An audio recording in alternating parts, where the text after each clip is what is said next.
हम लोग चुप्पी नहीं साधे हुए हैं। बेटी बेटी बहन बहन होती है कि आप केस करोगे तो मीडिया में और पेपर में आ जाएंगे, तुम्हारी बदनामी होगी। तेजस्वी जी में बुलेटिन जारी करते हैं कि अपराधों का बिहार। सोरेन जी से पूछिए ना भाई, आप लोग सवाल पूछिए। नहीं, आप सवाल पूछिए ना। बिहार के सियासत गलियारों के साथ साथ अब झारखंड की सियासत गलियारे काफ़ी ज़्यादा तेज हो गई है। दरअसल चंपई सोरेन जो कि बीजेपी में शामिल होने जा रहे हैं, इसको लेकर हम सीधे तौर पे खास बातचीत करेंगे। हमारे साथ अभी मौजूद है प्रदेश अध्यक्ष अनुसूचित जाति के साधु पासवान जी। साधु जी, जिस तरह से अगर बात करें झारखंड की सियासत को लेकर के, तो चंपई सोरेन बीजेपी में शामिल होने जा रहे हैं, तो बीजेपी को आखिर कितने फायदे होंगे? देखिए, कोई कहीं चले जाए कोई फ़ायदा नहीं होगा। और ख़ासकर चंपई सोरेन जी का इतिहास उठाकर आप देखेंगे तो उनका सेकुलर पार्टी में जन्म हुआ और उन्हें मंथन भी करना चाहिए कि जिस तरह खासकर मणिपुर में वहाँ सरकार बीजेपी की थी, खासकर आदिवासी महिलाओं के साथ, पुरुषों के साथ जिस तरह बीजेपी के शासन वहाँ मणिपुर में था, लगातार 5-6 मास मणिपुर में किस तरह घर जले, किस तरह माँ बहनों की इज्जत लूटी गई। चंपई सोरेन जी को, साधु जी, इस पर एक सवाल मेरा रहेगा कि उस पर चंपई सोरेन जी को मंथन करना चाहिए। आप अपराधी और बहन बेटियों की बात करें तो कोलकाता बंगाल में जिस तरह से हमारी बेटियों के साथ इस तरह की दरिंदगी की गई है, तब आप लोग चुप्पी क्यों साधे हुए? उनके प्रति आप लोग सवाल क्यों नहीं उठा रहे? हम लोग चुप्पी नहीं साधे हुए हैं। बेटी बेटी बहन बहन होती है। विपक्ष तो आप लोग पे आरोप लगा रहे हैं कि हर एक टॉपिक पे बोलते हैं, लेकिन अपराधी बंगाल में इस तरह से हो रहा है, इतनी बड़ी घटना होती है, लेकिन आप लोग कुछ नहीं बोल रहे। चाहे वो मेरी सरकार हो या किसी की सरकार हो, यदि किसी बेटी के साथ, बहन के साथ, महिला के साथ बलात्कार हो तो मैं उसकी घोर निंदा करता हूँ।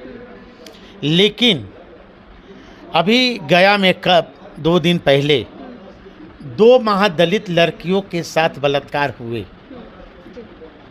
और यहाँ बिहार में डबल इंजन की सरकार है और आदरणीय नीतीश कुमार जी के प्रशासन के लोग उस लड़की, जो बलात्कारी लड़की है, वो केस करने जाती है। उनके और उनके परिजन, थाना प्रभारी गया के द्वारा ये कहा गया कि आप केस करोगे तो मीडिया में और पेपर में आ जाएंगे, तुम्हारी बदनामी होगी और उस लड़की का केस लिया नहीं जाता है।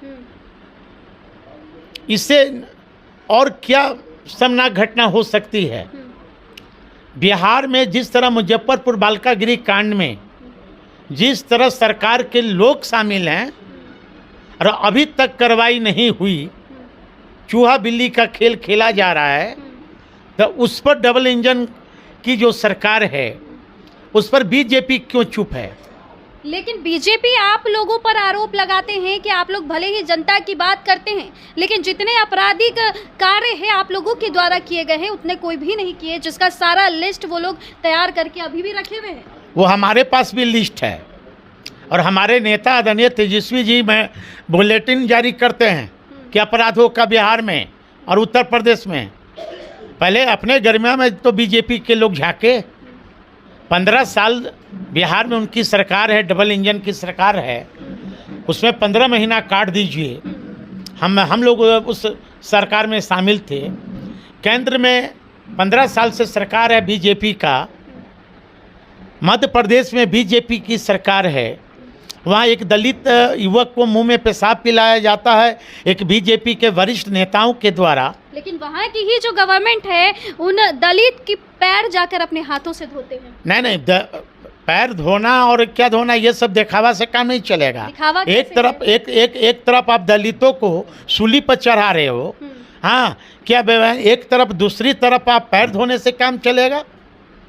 देश के प्रधानमंत्री जी से, बीजेपी के लोग से आप पूछिए ना कि हमारे दलित माँ बहनों के साथ, आदिवासियों के साथ, माँ बहनों के साथ बलात्कार हो गए मणिपुर में, वहाँ हमारी सरकार है क्या? वहाँ बीजेपी की सरकार है। उत्तर प्रदेश में जो बिहार का पड़ोसी राज्य है, वहाँ माँ बहनों पर खुलेआम बलात्कार हो रहे हैं, खुलेआम काउंटर किए जा रहे हैं वहाँ की सरकार प्रशासन के द्वारा। क्या वहाँ राम राज है क्या? बिहार में माँ बहनों के साथ बलात्कार हो रहे हैं, हर दिन 4 लड़कियों के साथ खुलेआम बलात्कार हो रहे हैं, और बिहार की सरकार निर्दयी जो सरकार है, ये बीजेपी की ध्यान नहीं जाती है क्या? चलिए, तो एक सवाल लास्ट आखिरी हमारा ये रहेगा कि जिस तरह से बीजेपी वाले लोग कहते हैं कि हमारे पास आ जाने पर कोई भी, चाहे जिस तरह से अब चंपई सोरेन जा रहे हैं बीजेपी में, तो वो कह रहे हैं कि आदिवासियों के साथ सही ढंग से कार्रवाई नहीं हो रही थी, उनके साथ दुराचार हो रहा था, इसलिए वो वहाँ जा रहे हैं ताकि अब आदिवासियों को सही जगह मिल सके। चंपई सोरेन जी से पूछिए ना भाई, आप लोग सवाल पूछिए। अस्तित्व ही खत्म। नहीं, आप सवाल पूछिए ना। क्या आदिवासियों की आज़ादी मिल गई? आज़ादी के 78 साल होने के बाद भी आज देश के महामहिम राष्ट्रपति महोदया का फोटो एक वायरल हुआ था कि देश के प्रधानमंत्री जी बैठे हैं कुर्सी पर और बीजेपी के शीर्ष नेता कुर्सी पर बैठे हैं, महामहिम खड़े हैं। इससे शर्मनाक घटना और क्या हो सकती है? इससे शर्मनाक घटना और क्या हो सकती है? महामहिम को उस समय जब जिस तरह मणिपुर में आदिवासियों के साथ घटना घट रही थी, उस समय संज्ञान लेना चाहिए कि नहीं लेना चाहिए? अच्छा, एक आखिरी सवाल रहेगा साधु जी कि बिहार में जो भी दल बदलू नेताओं की लिस्ट है, क्या आप उनके बारे में कुछ बोलना चाहेंगे? देखिए, अब ये चुनावी वर्ष है, ये आना जाना लगा रहता है और उससे हम लोग विचलित नहीं हैं। 4 जाएंगे, 100 आएंगे। श्याम रजक को ऐसी क्या दिक्कतें आपके तरफ से हो गई थी कि इस तरह से, मतलब आंखें नम कर देने वाली बातें वो इस्तीफा पत्र में लिखते हैं? अब देखिए, अब आदरणीय श्याम रजक जी के साथ क्या हुआ है ना, अब तो वही बताएंगे, है ना। लेकिन हमारे दल पर प्रभाव कुछ पड़ने वाला नहीं, जाने से कुछ प्रभाव कोई नहीं है, कुछ नहीं होगा, है ना। मैं तो कह रहा हूँ, बार मैं कह रहा हूँ कि चुनावी वर्ष है ना, लोग आते हैं जाते हैं। क्या लगता है कि जेडीयू में वो वापस जाएंगे? अब कहाँ जाएंगे, अब तो आदरणीय श्याम रजक जी बताएंगे।